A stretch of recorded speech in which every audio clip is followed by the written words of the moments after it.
Harry, introduce yourself. Hi, I'm Harry Prabu, third year anthropology in law undergraduate. Cool. Harry, and you're running for? Community and welfare officer. Okay, and why are you running for that? I just felt I had something to add to the debate. So initially I was thinking I was going to run for education officer, but then I thought, community has really been underplayed at the LSE so far. A lot of the previous year's campaigns have all been about welfare. It's been welfare focused. But the way I see it, the two are inseparable. You can't have good welfare policies unless you have the sense of one LSE community to back that up. So sort of one identity that people can go to that's not sort of a national identity or a religious identity, but just an identity from being at the same university. So I want to put forward policies to advance that. I mean, you say that, but there are specific services which people rely on. So things like the counselling services, the mindfulness classes, upstairs, the disability and wellbeing service. So obviously while the sense of community is important, there are tangible things which make a real difference to people in need.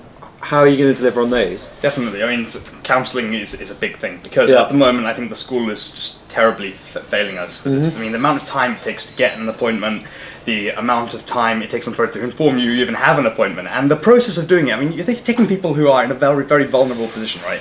People who are coming in a difficult part of their lives, and you're telling them they have to go and make a preliminary appointment first, and then go through an hour-long meeting just to say test if you need counselling, and then finally you get a counselling appointment, and then it's limited to 6 appointments. I mean, it seems like the school's doing everything in their power to limit the amount of help they're giving to students, and instead they're putting that money into shiny new buildings. It seems that they're putting the reputation at a higher value than the human cost of their students. This is something that for years, certainly this year, Aisha has been very active on this, Nona has, and they haven't been able to achieve anything.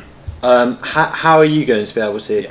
I think we've got to start taking direct action. So the school's not listening to simple lobbying. So the first thing we can do very quickly is to increase the number of peer supporters we have, because that doesn't cost us a great deal. Within the union, we can recruit more students to do that. It's low-cost training, and then we suddenly have a large number of people who can offer at least a way into the service. They may not be able to give, obviously the full extent of counselling services that someone might need, but they can give that initial sense of support so someone doesn't feel lost and alone. Also, I think we can get students to volunteer within the counselling service to help with administration, so that way appointments aren't getting lost, people are getting quick access. Do you not think there's a confidentiality issue there, though? If fellow students are fulfilling the administration for the counselling service, how can you possibly have meaningful confidentiality? Do you not think that would deter people from using the service? No, I don't think so, because we already have students working, say, in the students' union, and but there's a difference between, for example, someone working behind the bar at the students' union and someone processing people's applications. We have people, say, working in the offices in the students' union. We have people working in confidential jobs within the school itself. So I have friends who work and process the admissions applications to the school. Now, obviously, you have to trust these people. You need to get them to sign confidentiality agreements, and you need to train them properly. But I don't think there's a reason why we couldn't have students doing those jobs, because, I mean, why shouldn't they be trusted any more than anyone else we hire? Okay. But in terms of, obviously, the thing that's going to deliver real change is an increase in budget. And what you mentioned, direct action. What kind of direct action do you think you can take to get the school to increase the budget of the counselling services? Or are you going to use student union funds to augment school welfare services? Yeah, so I think this is what needs to happen. The student union needs to take its own action first, using some of its own money, and then that way, hopefully, this will increase the publicity around the failings of the school. That's the way I see it. So once, say, the student union starts recruiting more peer supporters, and we point out we need to be doing this, we're forced to spend our money because the school is not responding to us.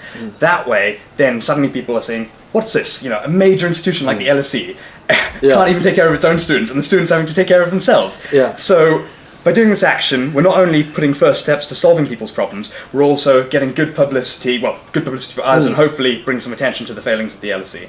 Okay, another area which every other candidate, I assume yourself included, have spoken a lot about this year is liberation. So it's also something which Aisha has been extremely active on this year. What are your policies on liberation?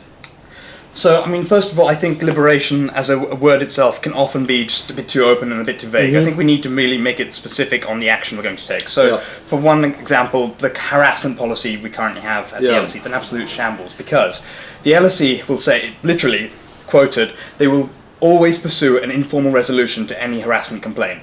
That is their priority. That's literally on That's written down. Yeah, it's written down. I mean, it's disgraceful. How is that justice to anyone? That they're going to try and resolve these things informally and prevent people from actually, doing everything they can, making procedures so complex that people can't make a formal complaint and actually get their issues resolved and feel satisfied. They're forcing people into very difficult situations. And they've also got lines in that harassment policy saying, deliberately dealing with the idea of malicious complaints. Malicious complaints. I mean, if our own university thinks that people are deliberately going to be lying and has policies in place to combat that, and is not putting in place policies to help them get the complaints through, then how can we be standing by that? So I think we need to properly focus on the detail where the LSE is failing us. Liberation is a big open word, and I deeply admire the rhetoric, but rhetoric is no good without the action to accompany it. Okay. So obviously I spoke to you, Jem, you're at a couple of weeks ago on the Speakeasy Society. What are your views on that? I think they've been deeply misconstrued. Okay.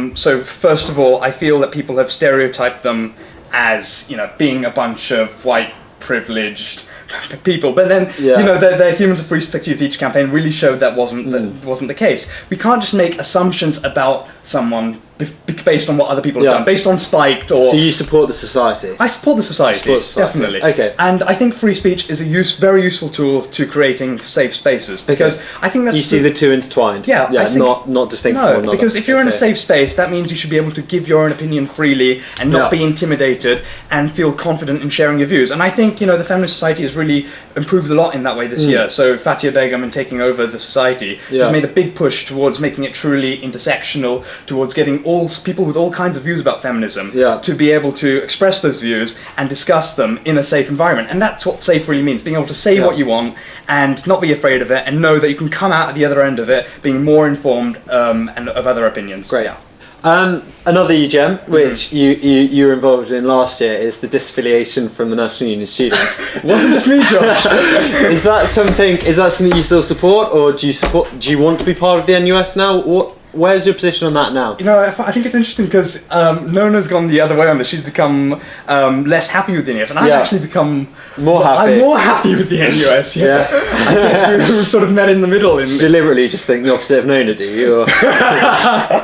Not always, no. No, I mean, I think the NUS is a massive tool that we can use, because, look, they're so much bigger than us, and I think it would take a lot of effort to recreate another institution like the NUS. But it doesn't mean it doesn't have its huge failings as well. I mean, as an organisation, it really does not engage with students at the base level, which is something you and I were talking about in back in the day, because we have 2 NUS delegates, and NUS conferences in a month. The policy deadline for putting NUS policy is already passed. Why wasn't there a single meeting between those delegates and the student body to get policies from our student union to go to NUS? Nothing.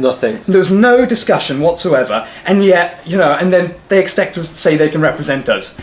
If the NUS wants to represent us, they've got to bloody well come down here to LSESU and talk to the students here. Because otherwise, what really is the point? It's not a national union of students unless you're actually representing the students themselves. I think it's a great institution. I think they can do truly tremendous things for students because they have that lobbying power, they have the credibility, but they're not using it to the best effect at the moment, in my opinion. So I was speaking to a disabled student a couple of days ago who was visually impaired.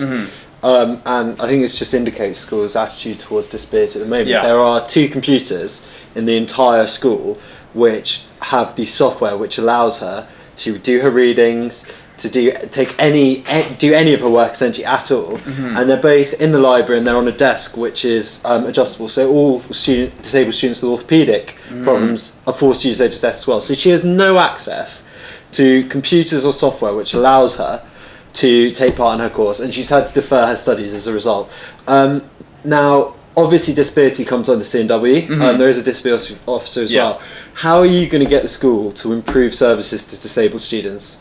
I think we've really got to focus on these really tragic individual cases. That's the only way they're going to see, because you give them numbers, what do? They push it through committee after committee, and it gets lost, and maybe 2-3 years down the line we'll get a proposal which doesn't get implemented. We've got to literally go up to them saying, these are our members, this is our member, she can't get access to a computer, she has had to delay her degree, this is terrible, you're meant to be helping us learn and get us into a good positive environment where we can, learn more about the world, about society, and bring that knowledge to the rest of the world. If you're preventing basic access to, useful information on the internet, then how can you be expecting to achieve those aims? We've got to be getting behind these individual cases of our members and presenting them like a proper trade union would. You think a trade union would be standing up for this? We have cowed down to the LSE too much, We've got to assert our weight and our authority and say we will... So when you say that, strikes, would you support strikes? Student strikes? When you talk about trade union, I mean, is that what you're talking about? More militant activism, more direct action? How do you mean? In more direct action in the sense that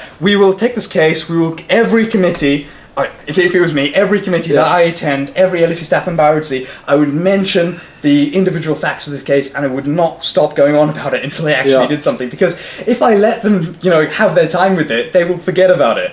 They have other concerns about their profit and their reputation, and they forget about us so much, and I cannot let that happen. I will work every day to make sure they remember the individuals that they work for. So Harry, you get elected. Yeah.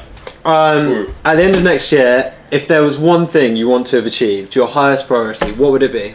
I think it would be creating platforms for the sharing of housing and career information, Okay. Because that's the only way we can really bring people together. I care deeply about the welfare issues, and I think we need to do so much more on that. But I honestly do not believe we can achieve those things without creating the sense of community around it. We need the whole LSE behind us to achieving these aims.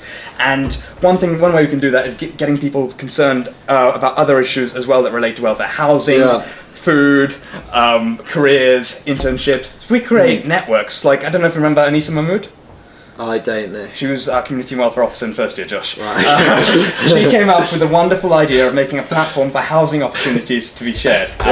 And that was a great idea, but it never took off. Yeah. I mean, imagine how useful that would be. I was so tense at the end of my first year over where I would have to live. I was literally sort of semi-homeless for a month in my second year because I wasn't able to move in to a certain place. I was just moving literally from house to house of friends for a month until I finally found a place. We can't allow people to go through similar experiences like that because that really causes detriment to people's welfare.